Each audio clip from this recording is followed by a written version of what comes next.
ያለ እድሜ ማለት ነው ብዙ ነገር አየሁና መሳቅም ደከመኝ ማልቀስም ደከመኝ በጣም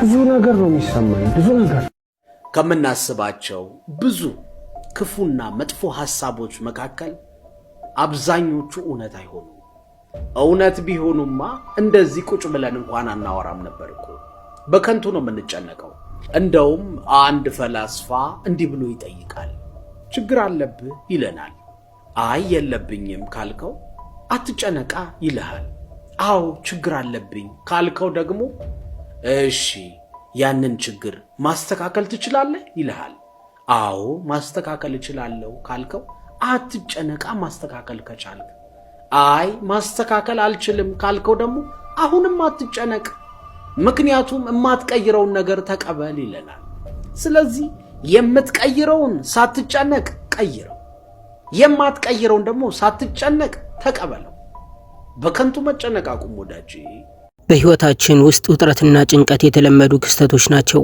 ሆኖም እነዚህ ስሜቶች ከቁጥጥር ውጪ ሲሆኑ የአእምሮና የአካል ጤንነታችን አሉታዊ ተጽዕኖ ሊያሳድሩ ይችላሉ ከመጠን በላይ መጨነቅ እንደጀመርክ ከተሰማህ እነዚህን ነጥቦች አስብባቸው የትኛውን ገንዘብ እንዳታጣ የትኛው ዝና እንዳይበላሽብህ ነው የተጨነቀው ከመሬት ወዴት ይወደቃል ሳትጨነቅ በወል ምንም ሰው ነኝ ከዚህ በኋላ ግን የሆነ ነገር እፈጥራለሁ በል በድፍረት ሳትፈራ ጀምር ተሳሳት ኤክስፐሪመንት አርግ ተሰደብ ተጠላ የፈለገ ነገር ቢሆንብህ አሁን ከሆነብህ ነገር አይበል አንዳንዴ ይደክማል በበደል ላይ በደል መስማት ያንዱ ህመም ቁስል ሳይድን የሌላ ህመም ቁስል መሸከም ይደክማል እንደ አጥመ ቢስ ቁስ ድንጋይ ዝም ብሎ እየሰሙ ለውጥ ማምጣት አለመቻል ይደክማል ከጦርነት ማግስት የሌላ ጦርነት ወሬ መስማት ይደክማል ሞትን እንደ ቁጥር መስማት ይደክማል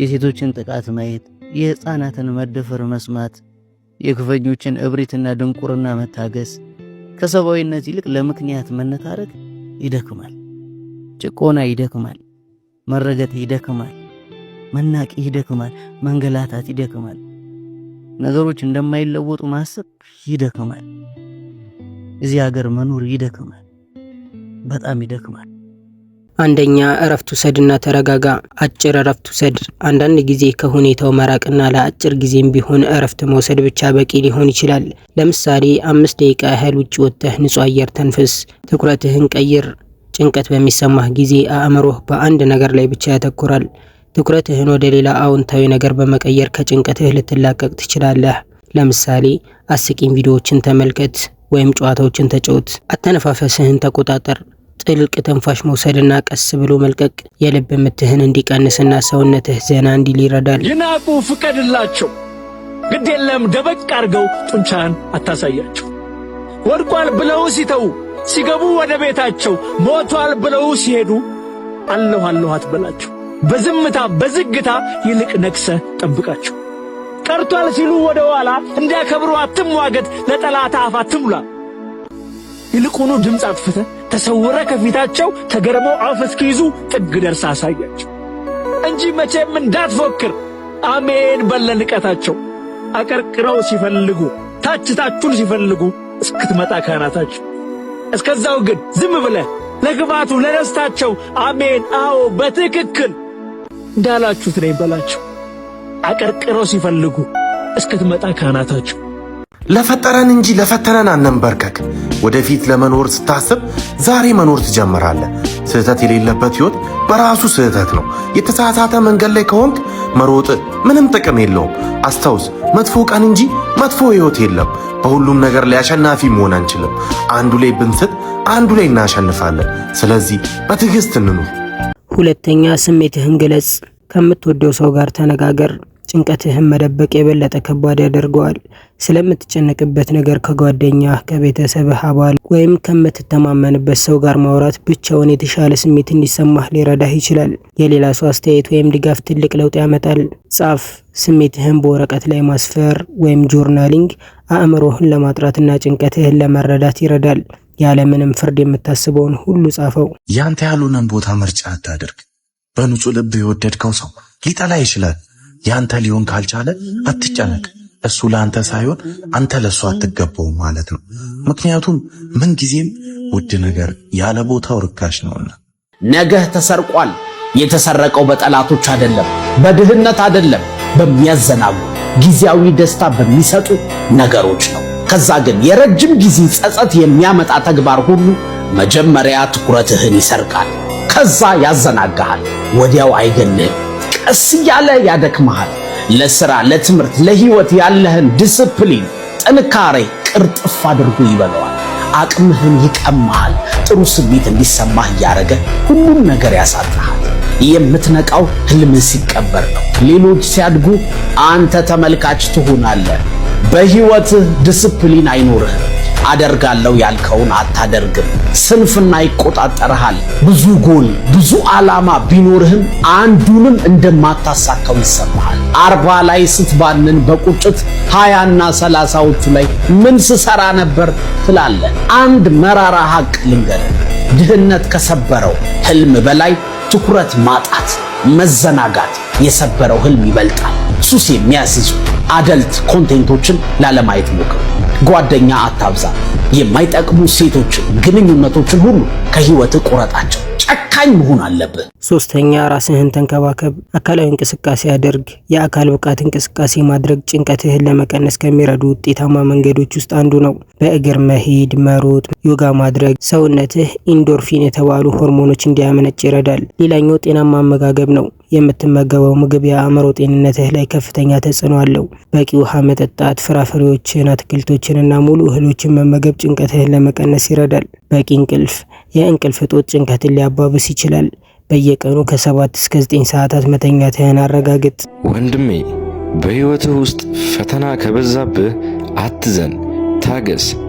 ምክንያቱም አስተውል፣ የጨረቃም ውበት የሚጨምረው ጨለማ በዙሪያዋ በጨመረ ቁጥር ነውና።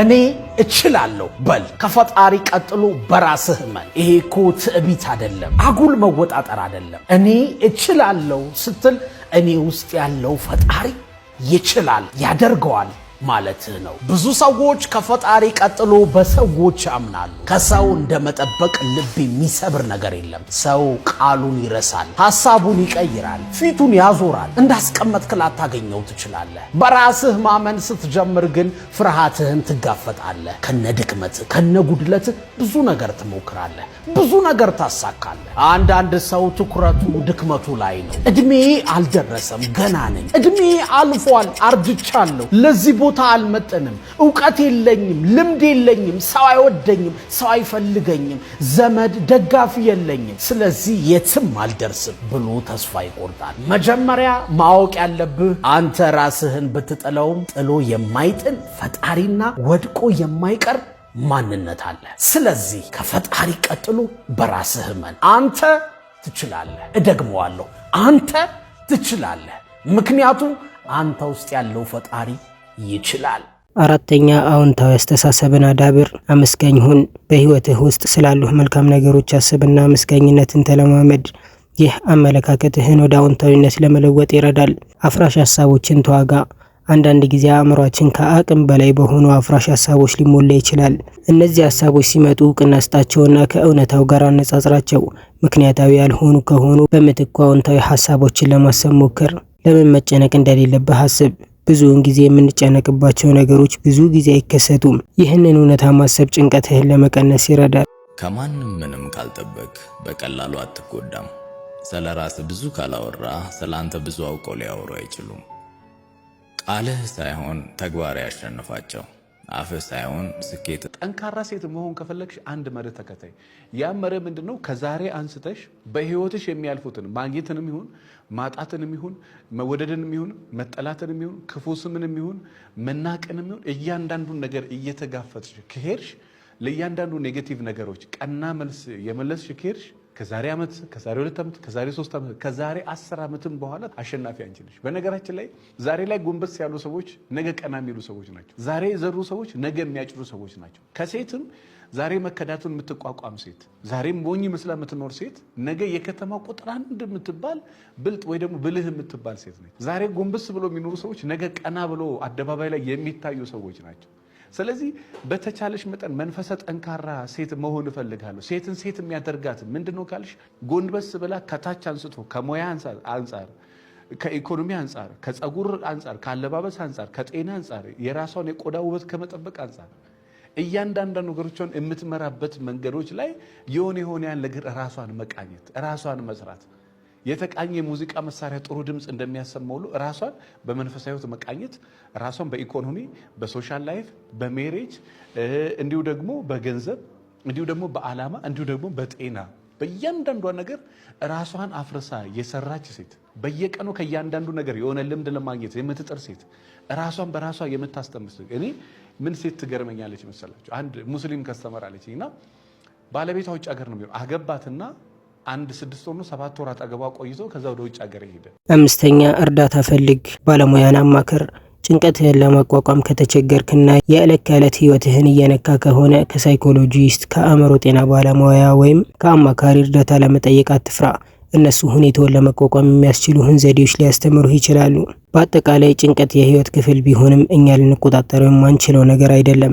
እነዚህም ምክሮች በመከተልና ለራስህ ጊዜ በመስጠት ጭንቀትን በመቀነስ የተሻለና የተረጋጋ ህይወት መኖር ይቻላል። አትጨናነቅ፣ መፍትሄ ሁልጊዜ አለ። ለቻናላችን አዲስ የሆናችሁ ሰዎች ካላችሁ ሰብስክራይብ ማድረጋችሁን እንዳትረሱ።